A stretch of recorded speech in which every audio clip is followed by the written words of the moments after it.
Bienvenue à Français 10 minutes. La marguerite et la rose. Dans un beau jardin, vivaient une marguerite et une rose. Elles poussaient l'une à côté de l'autre, chacune pensant qu'elle était la plus belle fleur du jardin. Un matin ensoleillé, la marguerite étendit fièrement ses pétales blancs largement ouverts. « Regardez mes pétales blancs et purs, dit la marguerite. Je suis la plus belle fleur de ce jardin. » La rose, avec ses pétales rouges foncés, secoua la tête.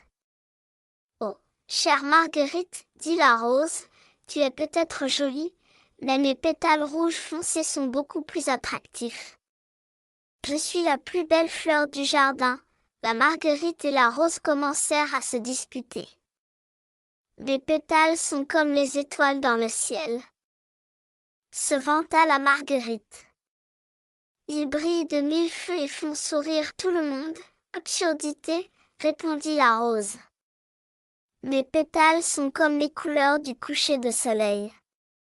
Ils apportent chaleur et amour à tous ceux qui les voient. Leur dispute continua toute la journée.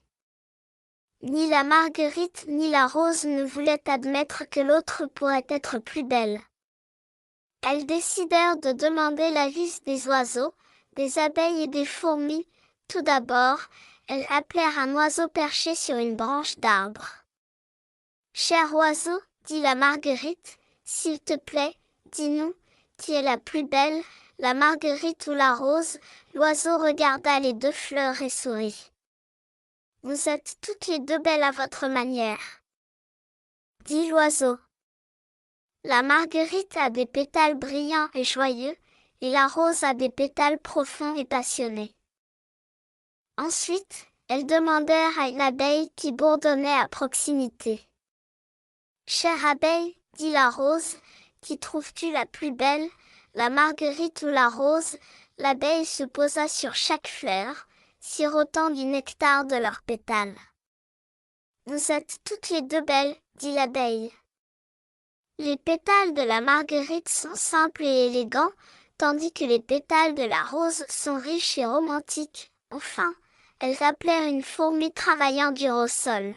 « Chère fourmi, dirent ensemble la marguerite et la rose, s'il te plaît, dis-nous, qui est la plus belle, la marguerite ou la rose ?» La fourmi s'arrêta et regarda les deux fleurs. « La beauté ne peut pas être comparée, dit la fourmi. Chacune de vous a son charme unique. La marguerite apporte de la joie avec sa simplicité, et la rose apporte de l'amour avec son élégance. » En entendant cela, la marguerite et la rose réalisèrent qu'elles n'avaient pas besoin de se comparer. Elles étaient toutes deux belles à leur manière. À partir de ce jour, elles arrêtèrent de se disputer et profitèrent ensemble du soleil, appréciant la beauté de l'autre. Et ainsi, la marguerite et la rose comprirent que la vraie beauté réside dans les yeux de celui qui regarde. Les fournitures scolaires du garçon paresseux. Il était une fois, dans un bureau encombré d'une petite pièce, un groupe de fournitures scolaires qui vivaient ensemble. Elles appartenaient à un jeune garçon qui était assez paresseux et n'aimait pas étudier. Un soir, les fournitures commencèrent à parler de leur propriétaire. Le crayon, qui était toujours le premier à parler, ouvrit la conversation. « Notre garçon est tellement paresseux, dit le crayon, il m'utilise rarement pour écrire quoi que ce soit. Ma mine est toujours aussi pointue depuis la dernière fois qu'il m'a utilisé. » La gomme, qui était assise à côté du crayon, hocha la tête en signe d'accord. « C'est vrai, dit la gomme. Je suis toujours aussi propre que le jour où il m'a eu. Il ne fait pas d'erreur parce qu'il ne fait aucun travail. » Le cahier, qui était ouvert sur le bureau, soupira. « J'ai tellement de pages blanches, dit-il. Il n'écrit pas ses notes ni ne fait ses devoirs. Je me sens tellement inutile. » La règle, adossée au mur, intervint. « Je n'ai rien mesuré depuis des semaines, se plaignit-elle. J'ai été acheté pour l'aider avec ses mathématiques, mais il ne fait jamais ses devoirs de maths. Le sac d'école, affalé sur le sol, rejoignit la conversation. Il ne m'emmène presque jamais à l'école, dit-il. J'ai tellement de place parce qu'il ne transporte ni livres ni fournitures. Soudain, une voix vint du coin éloigné du bureau. C'était le réveil.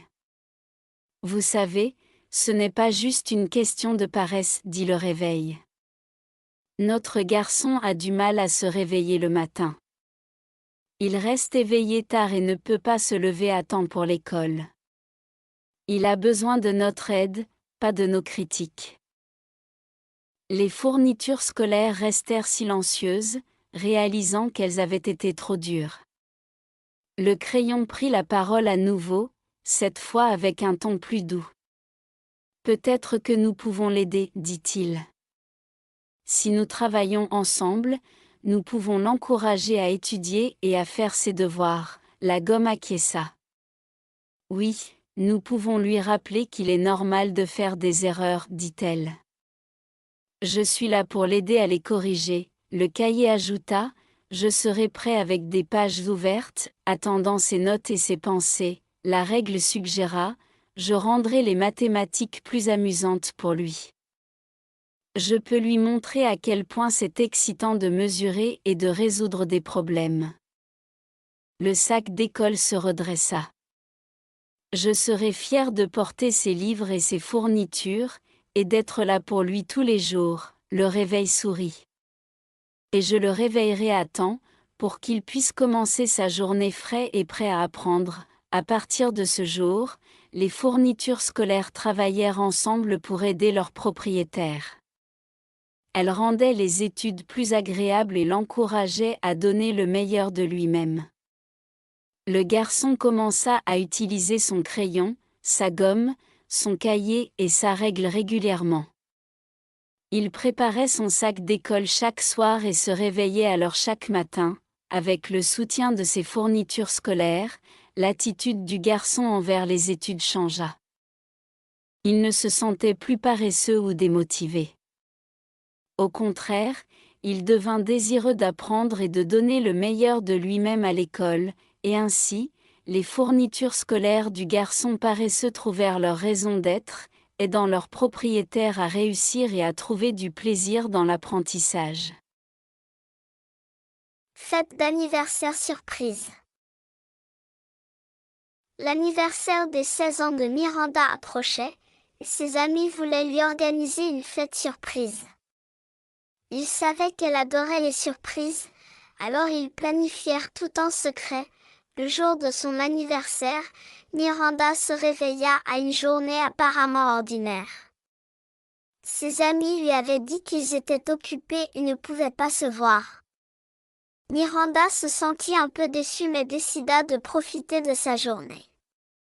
Elle passa la matinée avec sa famille, qui lui offrit de petits cadeaux et prit le petit déjeuner ensemble. Dans l'après-midi, la meilleure amie de Miranda, Emily, l'appela. « Salut, Miranda, pourquoi ne viendrais-tu pas chez moi? J'ai besoin d'aide pour un projet, » dit Emily avec désinvolture. Miranda accepta et se rendit chez Emily, sans se douter de quoi que ce soit. À son arrivée, Emily l'accueillit avec un câlin et la conduisit dans le jardin. Dès qu'elles sortirent, les amis de Miranda surgirent de derrière les buissons et crièrent « Surprise !»« Joyeux anniversaire, Miranda !»